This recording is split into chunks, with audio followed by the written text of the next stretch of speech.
Don't forget to subscribe and let us know what you want to see next. In the meeting room, the man who had a scar on his face placed his hand on the table, turned to his companion, and with a surprised expression mentioned that there was no way there was really a fourth martial saint in the kingdom of the dragon. The other man turned to him and calmly began to converse. The woman interrupted and, with a serious tone, revealed that the supreme martial saint had been gravely injured and fled after being defeated by the new martial saint. There was no doubt about this. The man who wore glasses and had a beard turned to her, extended his hand, and with a curious gaze asked if the new martial saint was stronger than the supreme martial saint.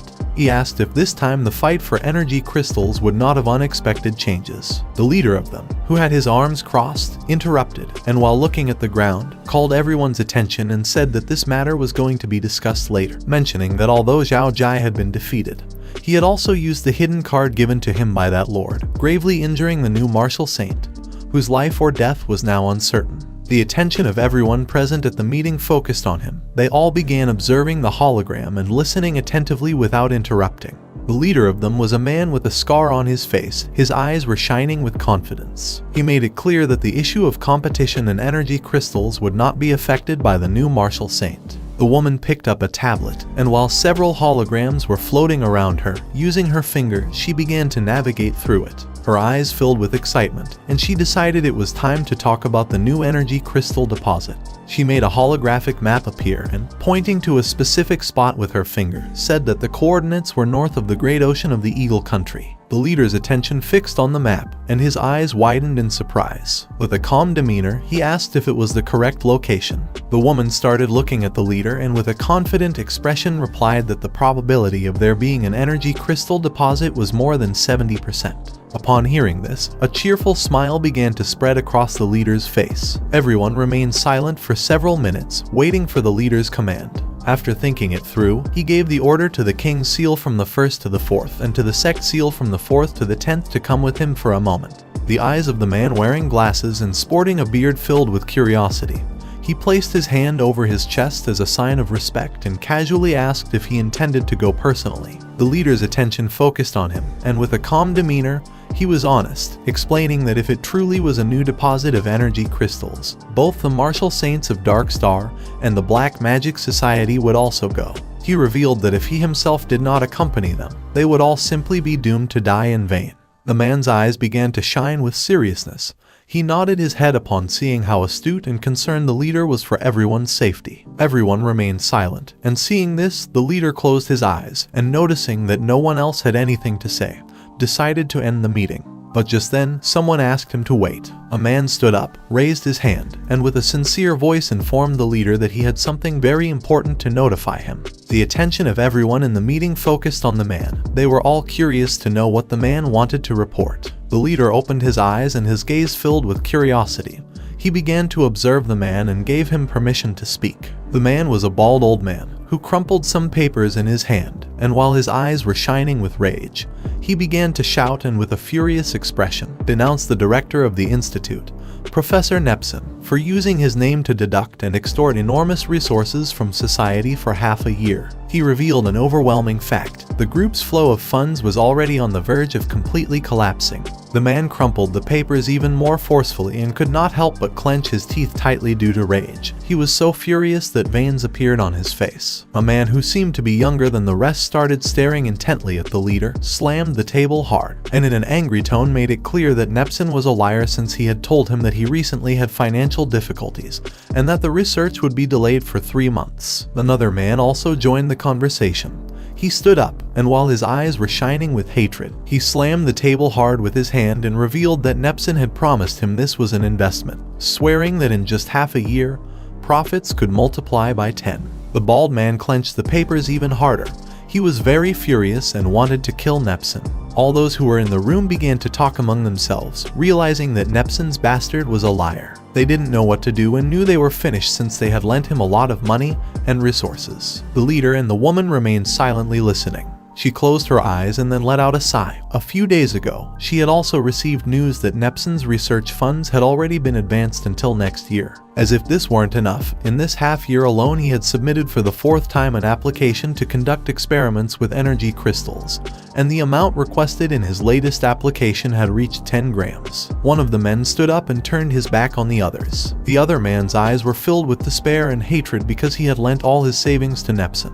The bald man stood up, placed both hands on the table, and fixed his attention on the leader. He began shouting like a madman, calling Nepsen a greedy and cunning demon, comparing him to the devil, saying that not even the devil knew as much about how to tempt people as he did. According to those who had been swindled by Nepsen, he was just an ordinary person who hadn't even begun learning martial arts, and yet he could control level 7 and 8 masters at will as if it were nothing. To them, this was absurd, more absurd than the president of Lion Country having diarrhea in public.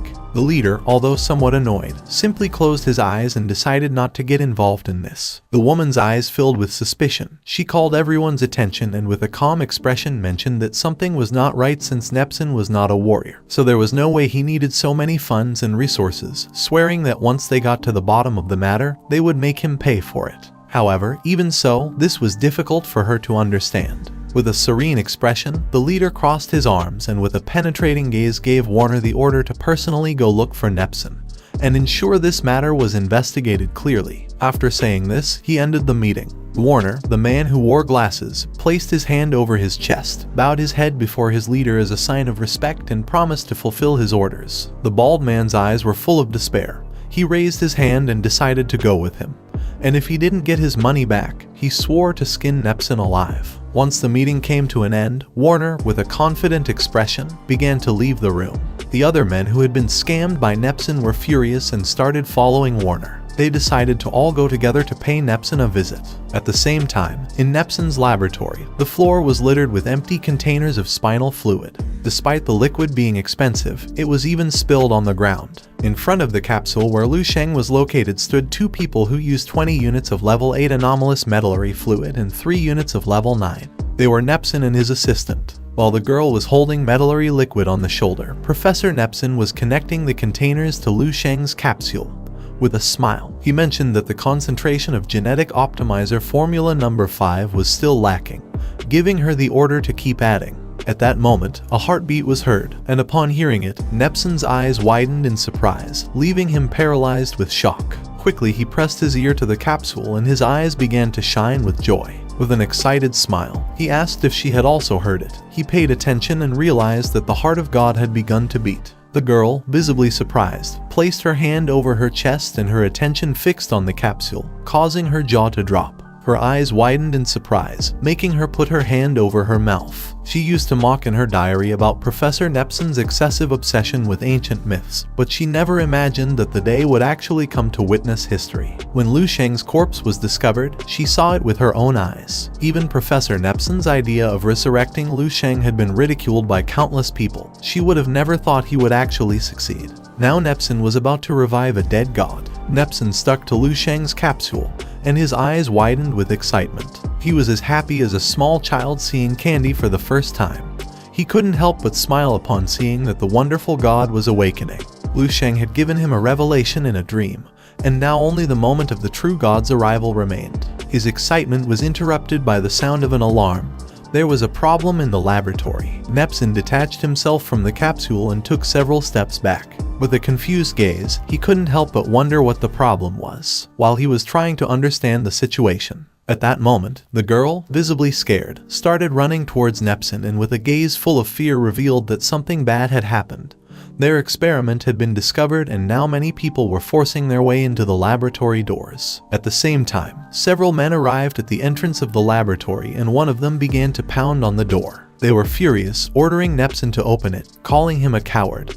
He had the guts to steal their money but not to open the door. They knew Nepsen was inside and were going to do everything possible to get in. Nepsen's expression changed. He turned towards the door and with a serious look called them short-sighted fools, explaining that there was no greater honor than participating in the resurrection plan of the great god. He was not going to let them ruin everything, as only one step remained for success. Lucia clenched her fist, not knowing what to do. Nepsen, visibly desperate, panicked, began pointing at the door and ordered Lu Sheng to activate as soon as possible the most advanced defense system of the laboratory to prevent those bastards from entering at all costs. Lu Sheng placed her hands over her chest and with a worried gaze tried to explain to Nepsin about the defense system. But Nepsin clenched his teeth and with an enraged look said there was no time to lose, urging her to hurry since once the god awakened, everyone would know that he had been right. Lu Sheng arrived at the defense room. In front of her there was a lever and above it there was a warning sign. With her body trembling with fear, she began to walk toward the lever. This was the defense mechanism designed according to the highest standards, so that the experiment personnel would have time to escape in case of an enemy invasion. Even if it meant destroying the evidence, the protective shield could stop a martial master for 5 minutes. She closed her eyes and without hesitating for a second, began to activate the lever. The members of the organization were no longer going to be able to enter unless they sought out the Divine King,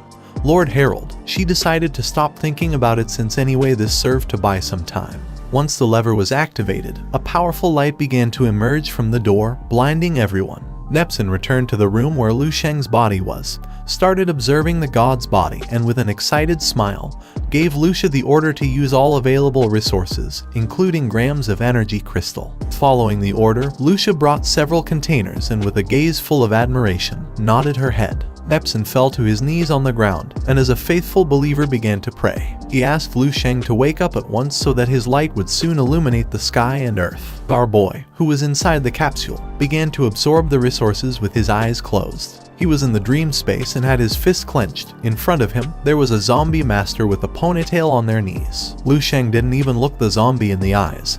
He started to use his power and focused, causing green energy to begin emerging from his fist. He closed his eyes and took a deep breath, making golden energy appear. He decided it was time to try the method of the 7 mystics of the Founder's Fingers, the technique of the Grand Martial Master of the 7 mystics called Ding Qiayu. Lu Sheng began to concentrate energy in his finger. He was using a Grand Master level technique called Skill of the 7 Mystics, pointing at the stars. After taking another deep breath, Lu Sheng struck the air with his middle finger. This technique was so powerful that a burst of energy emerged from his finger, capable of destroying even the strongest opponent. Lu Sheng opened his eyes and a joyful smile appeared on his face, as killing with a single finger felt incredible. He extended his hand and his body began to emit energy. His attention fixed on the energy, and it didn't take long for him to realize that he had made a breakthrough, and the Grandmaster technique had fused with his body. While his eyes were shining, Ding Qiayu's spirit appeared in front of him. He began to observe it and his eyes filled with joy. She had spent her entire life perfecting this technique, stopping just one step short of perfection. In a sense, her desire was now fulfilled through Lu Sheng, so calling the technique pointing at the stars no longer did it justice. He decided it was better to call it cutting the sky. Lu Sheng summoned a small red flame in his hand. He started observing it and a smile appeared on his face since cutting the sky sounded good. It had style and plenty of class. In these 6 months, he had obtained too much. In the real world, he absorbed resources without limits. And in dreams, he obtained advanced techniques. He had completely defeated all the great masters of martial arts street, accumulating a total of 41 manifestations of martial Tao. In the Wheel of Destiny, he had ignited 98 flames of willpower, achieving absolute perfection in spiritual power. He clenched his fist and his eyes began to shine with confidence since this space no longer had stronger opponents. He had completed the game in its entirety. In front of him, there was an empty alley with everything destroyed. Lu Sheng stretched his legs and stood still. His eyes filled with suspicion as he turned around. He went on alert since in the real world someone was trying to interrupt. He could no longer keep hiding it.